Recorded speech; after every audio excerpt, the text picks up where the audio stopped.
जिला प्रभारी मंत्री और परिवहन मंत्री उप मुख्यमंत्री के गढ़ में धक्का मार रोडवेज की रफ्तार। यह खबर कुछ दिन पहले भी हमने आपको दिखाई थी। राजसमंद के रोडवेज डिपो की खस्ता हालत, बिल्डिंग जर्जर, बसों की हालत खराब, बसों के रूट नहीं, और यह सारी हालत हमने पूर्व में आपको दिखाई थी। यह सारी बातें पूर्व में आपको बताई थी। प्रश्न भी उठाया था राजसमंद के प्रभारी मंत्री, उप मुख्यमंत्री और परिवहन मंत्री डॉक्टर प्रेमचंद्र बैरवा के सामने, और उन्होंने हमें आश्वासन दिया था कि इस बजट में हम राजसमंद के रोडवेज बस स्टैंड के लिए घोषणा करवा देंगे और कुछ अच्छी सौगात राजसमंद के roadways bus stand, bus depot के लिए होगी। लेकिन स्थिति कुछ नहीं बदली है। आज भी वही बल्लियां लगाकर लोगों को जर्जर इमारत में जाने से रोक रहे हैं। आज भी वहां पर चस्पा किए हुए कागज नजर आ रहे हैं जिसमें स्पष्ट तौर पर बिल्डिंग के खस्ता हाल होने का हवाला दिया जा रहा है। आम नागरिकों को, यात्रियों को उक्त स्थल से दूर रहने की हिदायत दी जा रही है, लेकिन कौन सुनेगा? कोई सुनने वाला नहीं, क्योंकि राजसमंद में नेता तो है ही नहीं, जनप्रतिनिधि तो मात्र नाम के बचे हैं, किसी काम के नहीं बचे हैं। हम तो कहेंगे क्योंकि आप काम नहीं कर रहे हैं, और जब तक काम नहीं करेंगे तब तक वीडीटीवी आवाज उठाता रहेगा।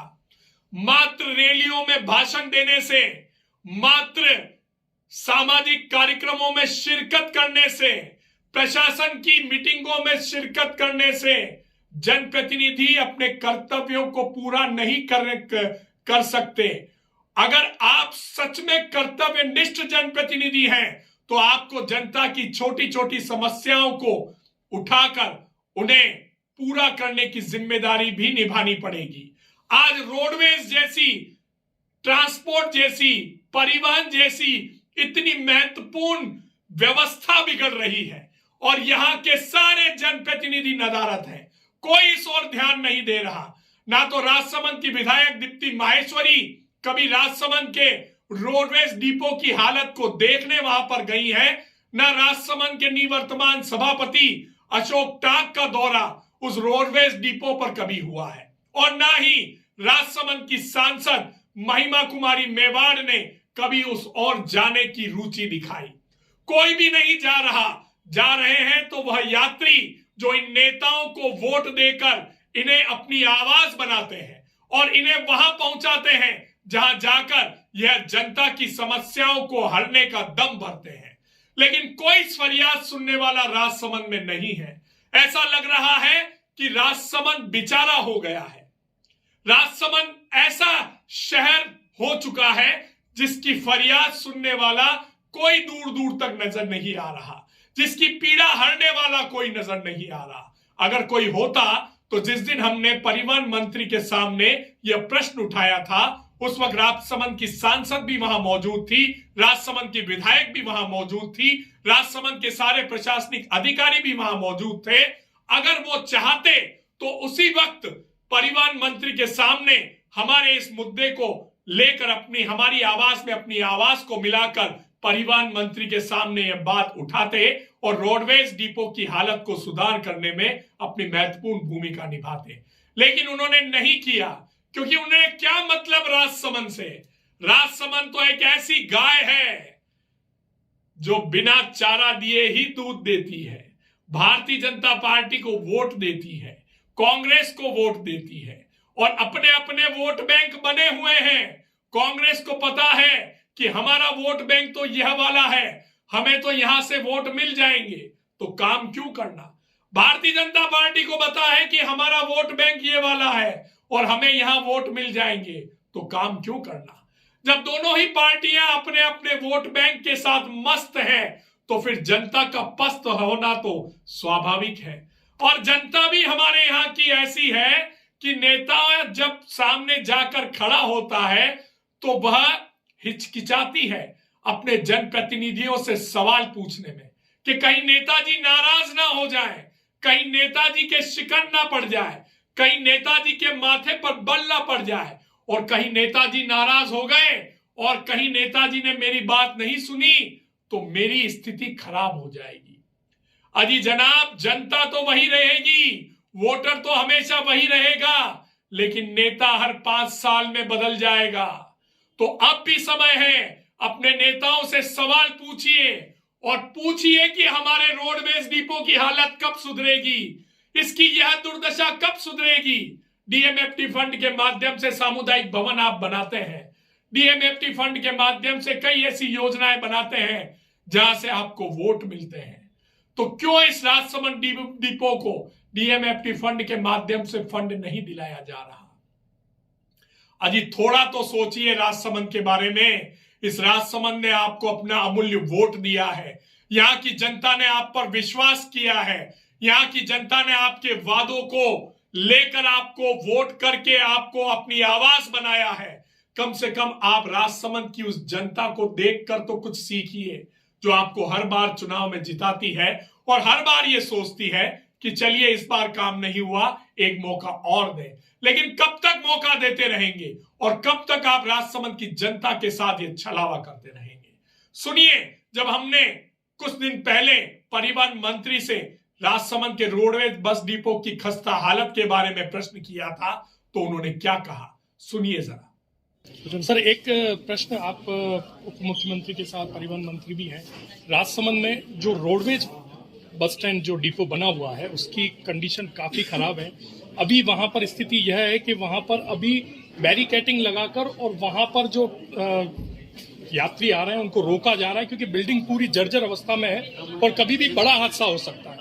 इसके साथ कर्मचारियों की वहाँ इतनी भारी कमी है कि रोज 2 से 3 बसें वहाँ खड़ी हो रही है।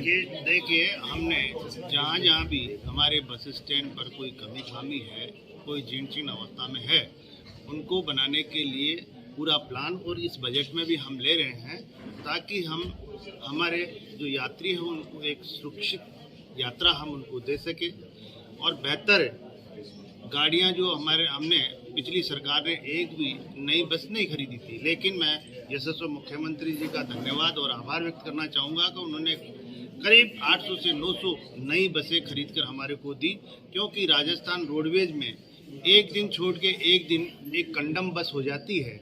लेकिन पिछली बार जो 6000 बसें थी, पिछली सरकार ने एक भी बस खरीदने का काम नहीं किया। और आज मैं ये आपको बताते हुए मुझे खुशी है कि आज जिस तरह से रोडवेज में जो राजस्व है, जिस तरह से हानि की ओर जा रहा था, वो पर डे 5 करोड़ रुपए अधिक राजस्व आय भी हो रही है और हमारे व्यक्तियों को, हमारे जो यात्री है उनको एक सुरक्षित यात्रा भी मुहैया करा रहे हैं। उसमें पैनिक बटन का प्रावधान भी हमने रखा गया, ताकि अगर बस में कोई भी महिला के साथ कुछ हो जाए तो पैनिक बटन दबाने के माध्यम से पूरा प्रशासन या पुलिस विभाग वहाँ पे आएगा और सहयोग के लिए हमेशा रहेगा। कुछ हमने ऐसी बसें भी, लग्जरी बसें भी करी है, जिनमें जिस तरह से हमारे हवाई जहाज में जिस तरह से चाय और नाश्ता वगैरह दिया जाता है, उस तरह की हमने चलाने की एक पायलट प्रोजेक्ट के तौर पे वो बसें भी चलाई है। निश्चित रूप से आने वाले समय में हम ऐसे रोडवेज बसों की नहीं, हमारे जो बस स्टैंड है उनको भी अच्छा बनाने का पूरा प्रयास करेंगे।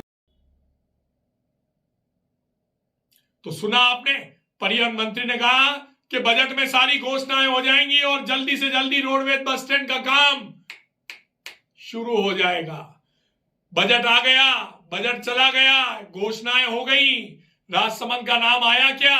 अगर आपने सुना हो तो जरा हमें भी बताइएगा कि राजसमंद का नाम इस रोडवेज बस डिपो के नाम से आया है, फंड आया है और रोडवेज बस डिपो की स्थिति सुधरेगी, बसों के स्थिति सुधरेगी और बस भी बढ़ाई जाएंगी, जो रूट बाकी चल रहे हैं उन पर भी बस दौड़ाई जाएंगी।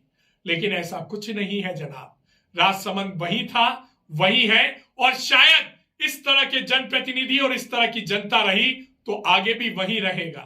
राजसमंद का यही भविष्य है, राजसमंद का यही भूत था, राजसमंद का यही वर्तमान है कि यहाँ की सुनवाई करने वाला कोई नहीं है, यहाँ की पीड़ा हरने वाला कोई नहीं है।